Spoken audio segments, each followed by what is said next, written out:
رحمۃ اللہ تعالی علیہ پیدا ہوئے. اعلیٰ حضرت رحمۃ اللہ علیہ 4 سال 4 مہینے اور 4 دن کی عمر ہوئی تو بسم اللہ شریف کرائی گئی, پڑھنا شروع کیا. 6.5 سال کی عمر تھی تو ممبر پر بیٹھ کر نبی پاک کا میلاد بیان کرنا شروع کر دیا.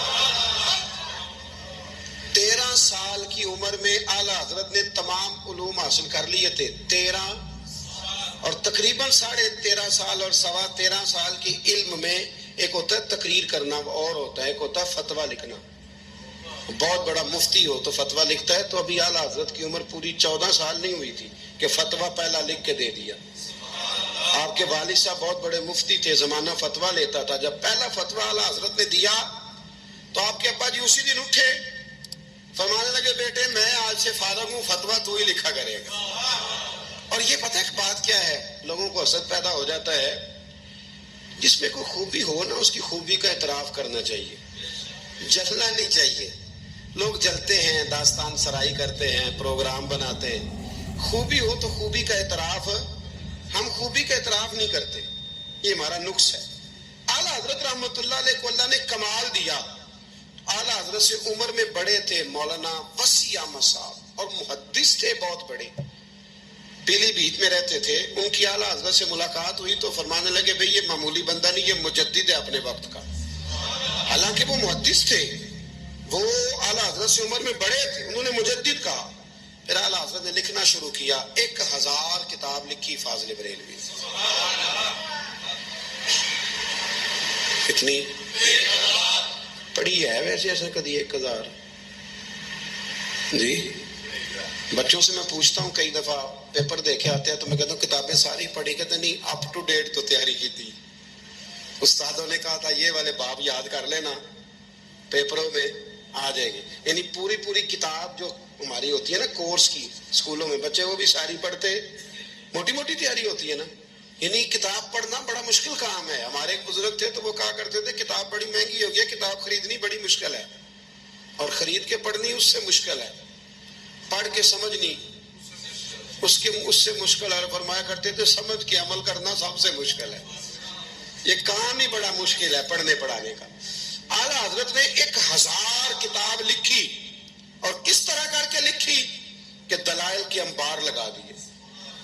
ایک حوالہ نہیں دیا. کئی ایسی جگہ جہاں اعلیٰ حضرت رحمۃ اللہ نے ایک بات کا 100 حوالہ پیش کیا ہے. اتنا کمال اللہ نے عطا کیا. آپ حج کرنے گئے ہوئے تھے, اور سب سے بڑا آپ کا موضوع ہے نبی پاک کی شانیں بیان کرنا, حضور کی عظمت پہ لکھنا بڑا موضوع ہے. اپنے اپنے موضوع ہوتے ہیں نا, کچھ لوگ فقہ آپ نے فقاہت پہ سب سے زیادہ کام کیا, لیکن جس موضوع پر آپ کا غلبہ رہا وہ رسول اللہ کی محبت کا موضوع ہے, وہ نبی کریم کی محبت کا. اور لکھا تو پھر کمال ہی لکھا, پھر کمال لکھا اعلیٰ حضرت, اور حد کر دی. مکہ شریف میں تھے, بخار بڑا زیادہ تھا, اور آپ گئے ہوئے تھے حج عمرے کے ارادے سے, تیز بخار تھا. تو کسی شخص نے پوچھا نبی پاک کو علم غیب ہے؟ 2 گھنٹے میں علم غیب پر اتنی موٹی کتاب درج فرما دی, 2 گھنٹے میں, اور کوئی لائبریری نہیں, کوئی حوالہ نہیں. تو کسی نے کہا یہ کیا ہے؟ فرمانے لگے یہ میرے محبوب سے غلامی کا رشتہ ہے, یہ میرا حضور سے غلامی کا. تم پوچھتے جاؤ, میں حضور کی شانیں بتاتا جاؤں گا, میں نبی پاک کے تذکرے کرتا جاؤں. اور پھر تعریفیں کس کس کی حضور کی اولاد کی, اصحاب کی, نبی پاک کے غلاموں کی, ولیوں کی, صوفیاء کی. علم بڑا تگڑا اللہ نے دیا. کسی نے پوچھا تیمم کس مٹی سے جائز ہے؟ تو مٹی کی 80 قسمیں بیان کر دی, مٹی کی 80 قسمیں. فرمانے لگے مٹی ایک جیسی نہیں ہوتی, ایک مٹی زمین پہ پڑی ہوتی ہے, کپڑے پہ پڑی ہوتی ہے. کپڑے ایک جیسے نہیں ہوتے, ایک سوتی ہوتا ہے, ایک ریشمی ہوتا ہے. ایک کے اندر مٹی جذب ہوتی ہے, ایک میں جذب نہیں ہوتی. ایک سے دھونے سے جلدی نکل جاتی ہے, ایک سے جلدی نہیں نکلتی. 80 قسمیں بتا کے فرمایا اس سے ہو جاتا ہے, اس سے نہیں ہوتا, اس سے ہو جاتا ہے, اس سے. اور جواب بڑے شاندار دیتے تھے. ایک بندے نے ایک دفعہ پوچھا جی فرد کا درجہ زیادہ کہ سنت کا؟ فرمانے لگے فرض کا. تو کہنے لگے پھر سیدھا منہ دھویا کریں. آپ وضو میں پہلے ہاتھ دھوتے ہیں, پھر کلی کرتے ہیں, پھر ناک میں پانی ڈالتے ہیں. تو منہ, فرض تو منہ دھونا ہے پہلے, ہاتھ دھونا بھی وضو میں سنت ہے, ناک میں پانی ڈالنا بھی سنت ہے, کلی کرنا بھی. تو آپ نے تو پہلے 3 سنتیں ادا کی، پھر وضو فرمانے لگے ٹھیک تم نے کہا ہے، پر تم پتہ نہیں نا تمہیں کہ یہ میرے رسول اللہ کی سنت کی برکت کتنی ہے۔ شریعت حکم دیتی ہے کہ پانی معتدل ہونا چاہیے وضو کرنے کے لیے، نہ زیادہ ٹھنڈا ہو نہ زیادہ گرم ہو، زیادہ گرم ہو تو منہ جل جاتا ہے، اور شریعت حکم دیتی ہے کہ پانی بد ذائقہ نہیں ہونا چاہیے، اور حکم دیتی ہے کہ بدبو والا نہیں ہونا چاہیے۔ فرمایا اس لیے ہمارے نبی نے پہلے ہمیں 3 سنتیں دی کہ ٹوٹی کے نیچے نا ہاتھ کر کے دیکھ لو پانی زیادہ گرم تو نہیں، اور کہیں منہ نہ جلا لینا، اور پھر ہمارے نبی نے ہمیں سنت دے کے بتایا کہ منہ میں ڈال کے دیکھ لو بد ذائقہ تو نہیں، پھر کہا ناک میں ڈال کے دیکھ لو کہ اس سے بو تو نہیں آتی۔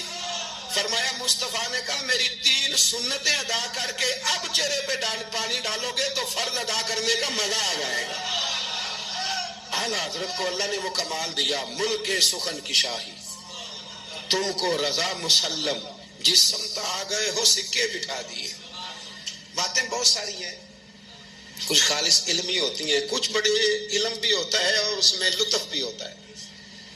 تو ایک لطف والی بات ہے آپ کو سناتا ہوں۔ علماء میں نا ایک مسئلے میں اختلاف ہے، خیر اب تو علماء میں مسئلے میں اختلاف ہو تو جاہل چھلانگ لگا کے اندر آ جاتے ہیں، کہتے تو ان کی پتہ تھا پوچھو۔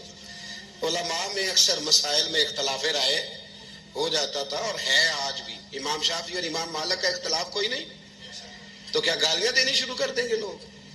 اختلاف رائے علماء کے اندر ہو جاتا ہے، تو اختلاف رائے ہے علماء کے ایک مسئلے کے اندر، وہ کیا ہے؟ اور فقہی مسائل میں اختلاف ہوتا ہے، عقیدے میں اختلاف نہیں ہوتا، یہ یاد رکھ لیں، جو عقیدہ ہوتا ہے وہ عقیدہ ہوتا ہے، جو محبوب کی غلامی کی بات ہے وہ نبی پاک کی، اس میں کوئی بات دوسری ہوتی نہیں۔ بہرحال اعلیٰ حضرت کا فتویٰ یہ ہے کہ جمعے کی جو دوسری اذان ہے نا وہ بعد مسجدوں میں خطیب کے سامنے پڑھی جاتی ہے، یعنی خطیب کے بالکل سامنے بندہ کھڑا ہو کے نا جمعے کی دوسری اذان، اعلیٰ حضرت کا فتویٰ نہیں باہر دروازے پہ پڑھو، مسجد کے دروازے پہ، جو یہاں پڑھتا ہے اذان اس کی بھی ہو جاتی ہے۔ یہ ایک فقہی مسئلہ ہے، اس میں اختلاف رائے ہو سکتا ہے۔ اعلیٰ حضرت رحمۃ اللہ علیہ کے خلیفہ رہتے تھے جبل پور میں، فاضل بریلوی جبل پور گئے ان کی دعوت پر، وہاں آپ نے جمعہ پڑھایا تو ایک بندے نے نا آپ کو چٹ دے دی کہ حضرت صاحب جمعے والے دن جمعے کی دوسری اذان ہے وہ کہاں پڑھنی چاہیے؟ تو اعلیٰ حضرت فرمانے لگے کہ باہر دروازے پہ پڑھو جمعے کی دوسری اذان۔ وہاں کچھ اپنے ہی نظریے کے لوگ تھے، اپنے تیر کھا کے جو دیکھا کمی گاہ کی طرف تو اپنے ہی دوستوں سے ملاقات ہو، غیروں کو اتنا مسئلہ بھی کوئی نہیں ہوتا، حسد ہمیشہ اپنوں میں ہوتا ہے۔ تو وہ اپنے ہی لوگ تھے، وہ کہنے لگے جی ہم 50 سال سے دے رہے ہیں اذان، مولوی صاحب نے یہاں کے لڑائی کرا دی ہے کہ اذان باہر پڑھو۔ انہوں نے نا کچہری میں، اعلیٰ حضرت انگریز کی عدالت کو عدالت نہیں فرماتے تھے، کہتے تھے عدالت تو وہ ہوتی ہے جہاں عدل ہو، یہ کچہریاں ہیں، یہ عدالتیں، وہ عدالت کہتے نہیں تھے، کہتے عدالت کا مطلب ہے عدل والی جگہ۔ اعلیٰ حضرت کبھی نہیں گئے تھے انگریز کی عدالت میں، تو جب ان سے کہا گیا نا کہ مقدمہ کر دیا کسی نے کہ لو جی ہم 50 سال سے اذان پڑھ رہے ہیں تو انہوں نے نواں فتویٰ دے دیا ہے کہ اذان جو باہر پڑھے، تو اعلیٰ حضرت کو نوٹس آ گیا عدالت سے، آپ کبھی جایا نہیں کرتے تھے۔ اتفاق کی بات، وہ جو آواز دینے والا تھا نا، جو آواز دیتا تھا فلاں بن فلاں حاضر، وہ اعلیٰ حضرت کا مرید تھا۔ اعلیٰ حضرت نے اس کو ساری بات سمجھا دی کہ میری باری آئی تو تم نے کرنا کیا ہے؟ اس نے کہا جی ٹھیک ہے، مسئلہ طے ہو گیا۔ ہوا یہ کہ جب جج نے کہا نا مولانا احمد رضا ولد نقی علی خان حاضر ہو، ان کی باری آئی، تو اردلی کو کہا جج نے، اس نے کیس سارا پہلے اسٹڈی کر لیا، مسلمان تھا جج بھی، اس نے پڑھ لیا کہ 2 علماء کے درمیان اختلاف ہے، ایک کہتے ہیں کہ یہاں اذان پڑھنی چاہیے، دوسرے کہتے ہیں کہ اذان باہر پڑھنی چاہیے۔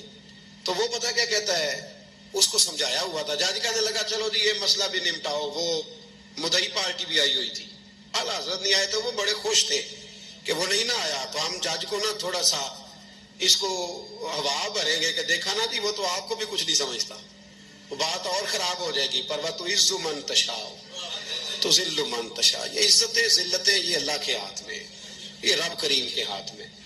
تو انہوں نے نہ پوری تیاری نہیں، نہ آیا دیکھنا اور کریں گے. اب وہ اردلی کو جب کہا نا اس آواز دینے والے کو، جج صاحب نے کہ بلاؤ اس کو، اعلیٰ حضرت نے، اس نے پتہ کیا کیا، آواز تو باہر دینی ہوتی ہے نا، وہ جج کے سامنے کرسی کے سامنے کھڑے ہو کے نا کانوں میں انگلیاں لے کے کہنے لگا احمد رضا ولد نکی علی خان حاضر ہو.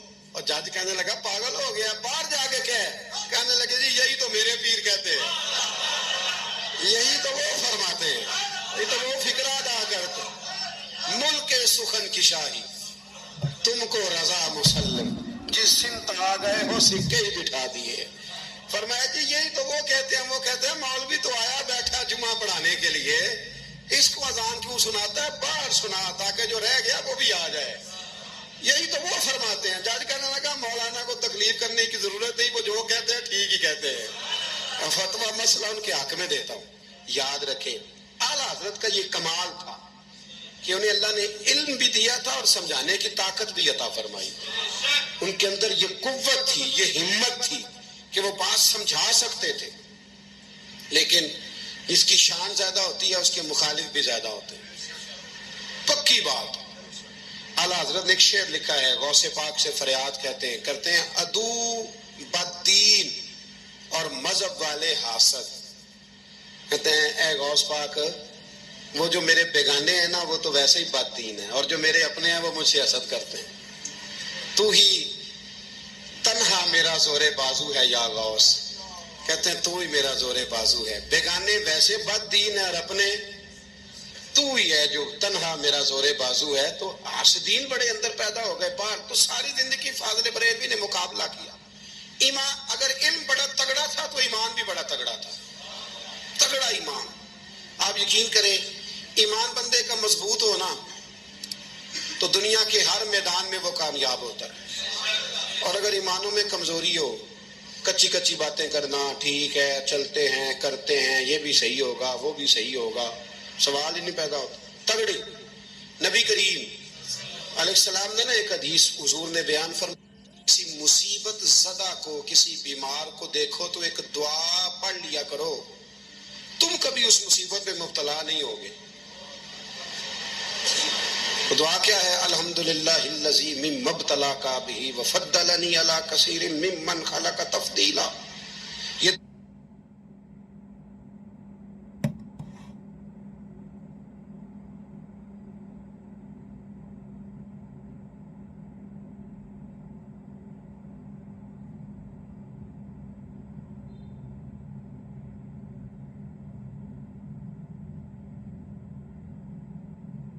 علی کثیر ممن خلق تفضیلا. یہ دعا پڑھ لو بیمار کو دیکھ کر. یہ دعائیں یاد کیا کریں. یہ پڑھ لو تو جس مصیبت میں دیکھ کے کسی کو پڑھو گے اللہ تمہیں کبھی اس میں مبتلا نہیں کرے گا.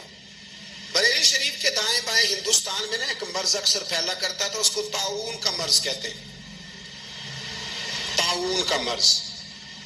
وہ نا گلٹیاں نکلتی ہیں انسان کے وجود پر، تو اتنا سخت ہوتا تھا کہ لوگ مر جاتے تھے. اللہ تعالیٰ معاف کرے. بعض لوگ کہتے ہیں یہ ٹیومر ہوتا ہے نا کینسر کی گلٹیاں، یہ بھی شاید اسی کا تسلسل ہے، اور اس زمانے میں شاید اس کا نام لوگوں نے یہ رکھ دیا. بڑا سخت مرض تھا. تو اعلیٰ حضرت کے سامنے 2-3 مریض آئے تو آپ نے یہ دعا پڑھ لی. ایک دعوت کسی نے اعلیٰ حضرت کی پکائی تو آپ کو نا چونکہ معدے میں بڑی تکلیف تھی، آپ کو پتا ہے معدے میں گرمی بہت زیادہ ہو تو منہ پک جاتا ہے. طبیب کہا کرتے تھے کہ منہ کے چھالے بہت تیزابیت ہو، کوئی ایسی چیز کھا لیں تو اس سے نا. آپ ایک دعوت پہ گئے تو میزبان نے نا گائے کے گوشت کے کباب بنائے ہوئے تھے، 7 پوڑیاں تھیں. اب اعلیٰ حضرت کے لیے طبیب نے سخت منع کیا تھا اگر آپ کھائیں گے فوراً آپ کے معدے میں شدید قسم کا یہ تیزابیت کر دے گی، السر کا مسئلہ بن جائے گا، منہ آپ کا چھالوں سے اور پھنسیوں سے گلٹیوں سے بھر جائے گا.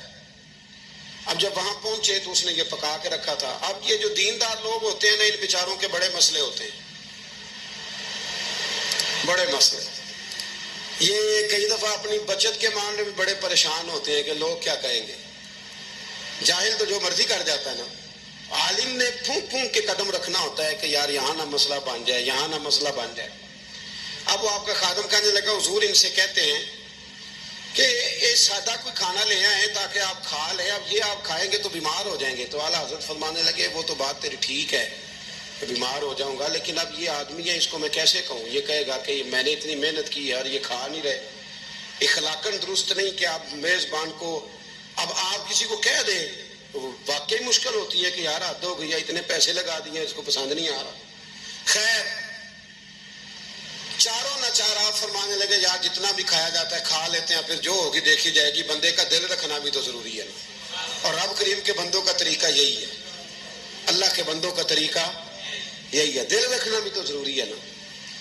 اعلیٰ حضرت نے نا وہ پوڑی بھی کھا لی، کباب بھی کھا لیا، جا کے گھر آ کے رات کو لیٹے، سویرے اٹھے تو منہ سارا چھالوں سے بھر گیا، کیونکہ طبیب نے منع کیا ہوا تھا. اتنا بھر گیا کہ بولا بھی نہیں جاتا، منہ کھولا بھی نہیں جاتا، شدید مشکل ہے، کیا کریں. آپ کے بھائی مولانا حسن رضا صاحب رحمۃ اللہ علیہ نا ایک طبیب کو لائے، بڑے سیانے کو. اس نے آتے ہی کہا ان کو تو طاعون ہو گیا. اعلیٰ حضرت فرمانے لگے تو جھوٹ بولتا ہے اور تیری حکمت بھی جھوٹ بولتی ہے، مجھے طاعون نہیں ہو سکتا. اس نے کہا جناب وہی گلٹی ہیں. فرمانے لگے تو جھوٹ بولتا ہے اس لیے کہ میں نے طاعون والے مریض کو دیکھ کے وہ دعا پڑھ لی تھی جو میرے نبی نے سکھائی ہے. تو طبیب کی بات غلط ہو سکتی ہے، میرے حبیب کی غلط نہیں ہو سکتی. حبیب کی بات غلط ہو سکتی. فرمایا وہ کہنے لگا جی وہی ہے. تو آپ فرمانے لگے طبیب جھوٹا ثابت ہوگا اور حبیب کی بات کو اللہ سچ ثابت کرے گا. یہ ہو ہی نہیں سکتا، میں نے دعا پڑھ لی تھی، یہ کیسے ہو سکتا ہے؟ یہ یقین کامل ہے. یہ کیا ہے بولیے؟ علامہ اقبال کہا کرتے تھے یاد رکھو غلامی سے بدتر ہے بے یقینی. غلامی سے بدتر ہے بے یقین نہیں. یقین کامل، پیر کامل کہ یقین کامل؟ حالانکہ دونوں کوئی کامل ہونا چاہیے، پر یقین کامل بڑا نفع دیتا ہے. یقین کامل ہے، آپ یقین کریں. ایک درویش کی میں بات پڑھ رہا تھا تو وہ کہیں مرید ہو گئے، تو اتنے یہاں نا پیری مریدی بڑی کچی ہوتی ہے، ہو بھی سکتا ہے، پوچھ بھی لیتے ہیں کہ ہاں ایسا نہیں. مرید ہو گئے تو کسی نے ان کو کہا کہ سچی بات یہ ہے کہ بندہ کامل نہیں. فرمانے لگے نہیں کامل تو میں نے پکڑ لیا، میں نے رب سے کہنا اسے کامل کر، کیونکہ میرا سارا کچھ یہی ہے. ختم ہو گئی بات. ایک در پھڑیے تو محکم پھڑیے، ایک دہی ہو کے مریے، اللہ کر دے گا کامل. ختم ہو گئی بات. یہ کیا بات ہوئی؟ کچی کچی باتیں کرنا، کچی کچی اور عقل کے گھوڑے دوڑانا. بس جس سے لگا لی پھر اس سے پکی لگا لی. یہ آپ جہالت سے، وہ آدم چشتی کہتا ہے لگا جدوں بازار ازلدا تے لوکی چوراں وانگ سدائے. کسے نے لٹ لی علم دی دولت تے کسے ہاسے چولی پائے. آزم ویخ جہالت ساڈی اسی عشق خرید لے آئے. ایک جہالت ساڈی اسی. اور ایک شعر اور بڑا کمال ہے اس کا، چلو آ گیا ہے، اعلیٰ حضرت کا موضوع ہے نا تو مجھے بھی بڑا ہی مزہ آ رہا ہے. تو وہ کہتے ہیں کہ کسے دے سر دستار امامت اس علم پڑھاون سکھیا ہے، تے کسے نے پہنے فقر دا چوغا اس زہد کماون سکھیا ہے. آزم ویخ مقدر ساڈا اساں یار مناون سکھیا ہے. ویخ نا مقدر ساڈا اساں پکا پروگرام بنایا. ویخ مقدر ساڈا اساں یار مناون سکھیا ہے. تے سانوے دی بڑی جاچ ہے، اساں یار نہیں سمجھ بات کی. اساں یار مناون، صحابہ کو پتہ ہوتا تھا کہ حضور کو منانا کیسے، وہ بندہ ڈھونڈ کے لے آتے تھے، انہیں پتا تھا یہ کیسے مانیں گے. اور حضرت فرمانے لگے کہ طبیب کی بات غلط ہو سکتی ہے، حبیب کی بات غلط ہو سکتی، مجھے تعاون نہیں ہو سکتا. سوال ہی نہیں پیدا ہوتا. وہ حکیم ناراض ہو گیا. ہوتا نا ڈاکٹر صاحب بگڑ جاتے ہیں کہ میرا مطلب ہے یہ کیسے ہو گیا. صرف ایک عالم ہے بیچارہ، اس کو سارے کہہ لیتے ہیں کہ تو غلط چل رہا ہے، ورنہ ڈاکٹر کے نسخے کے خلاف آپ بات کر سکتے. وہ کہتا ہے ڈاکٹر میں ہوں کہ تو ہے. تو وہ طبیب صاحب ناراض ہو کے چلے گئے. کچھ لوگ جو تھے ساتھ وہ بھی کہنے لگے کہ طبیب تو بہت بڑا تھا، چلو یہ کہتے ہیں مجھے نہیں ہے تو نہیں. اب سارے لوگ مانتے ہیں کہ تعاون ہے. رات کو نا ایک شاگرد اعلیٰ حضرت کے کان میں کہنے لگا حضور تھوڑا سا طب میں نے بھی پڑھا ہے کہ مشورہ دوں. فرمایا دو. کہنے لگا جی مسواک کریں آپ، تھوڑا سا منہ کھول جائے گا، اور پھر کالی مرچ پیس کے نا تھوڑی منہ میں ڈالیں، مجھے لگتا ہے کہ مسئلہ حل ہو جائے گا. فرمانے لگے تو میرا مخلص ہے، تو جو کہہ رہا ہے مجھے بھی اس میں بہتری لگ رہی ہے۔ وہ ایک مسواک لایا، فرمایا یہ میرے نبی کی سنت ہے۔ تھوڑی سی مشکل سے مسواک کی اور پھر مرچیں نا، کالی مرچیں پسی ہوئی منہ میں ڈالی۔ آدھے گھنٹے کے بعد ایک قے آئی اور اندر نہ سارا خون جو مسوڑوں میں تھا اور جو سارا جمع ہوا تھا باہر آ گیا۔ اعلیٰ حضرت رحمت اللہ علیہ فرمانے لگے بلا کے لاؤ اس طبیب کو۔ وہ کہتا تھا منہ کھول نہیں سکتا، گلٹیاں بن گئے، اسے بلا کے لاؤ، پہلے میں اسے اللہ کا قرآن سناؤں گا، پھر محمد عربی کی نعت سناؤں گا، میں بتاؤں گا کہ میرا منہ کھلا ہے کہ نہیں کھلا۔ بلا کے لاؤ، میرا یقین کامل ہے کہ حضور نے جو فرما دیا ہے اس سے بات آگے پیچھے ہو سکتی، یہ کمال۔ اور پھر علم کمال تھا، یقین کمال تھا، تو عمل بھی کمال تھا، عمل بھی کمال، عمل اعلیٰ حضرت نے پایا تھا، کمال کا عمل تھا، کمال۔ دیکھیں ایک دفعہ نا آپ نا سفر کرتے تھے نا، جب اس وقت ٹرین پہ سفر زیادہ ہوتا تھا، آج بھی ہندوستان کے لوگ ٹرین پہ سفر کرنا پسند کرتے ہیں، میں نے بھی وہاں ٹرین پہ سفر کیا ہے، تو ٹرین بیفور ٹائم آ جاتی ہے، وقت سے پہلے اسٹیشن پہ ٹرین ہوتی ہے، مزہ آتا ہے ٹرین پہ سفر کرنے۔ تو ایک دفعہ میں یہاں لاہور سے بیٹھا کراچی جانے کے لیے، تو میں نے ان سے پوچھا کب پہنچے گی؟ کہتے تسی بہ جاؤ، جدو سارے پہنچیں گے تسی بھی پہنچ جاؤ گے۔ یعنی ہمارا یہ حال ہے کہ وہ اس نے نا مجھے مطلب اتنا شاندار جواب دیا کہ میں چپ کر گیا، میں کہ گل تے ٹھیک کر دے، کہندا جی ٹائم تانوں کیویں دسی؟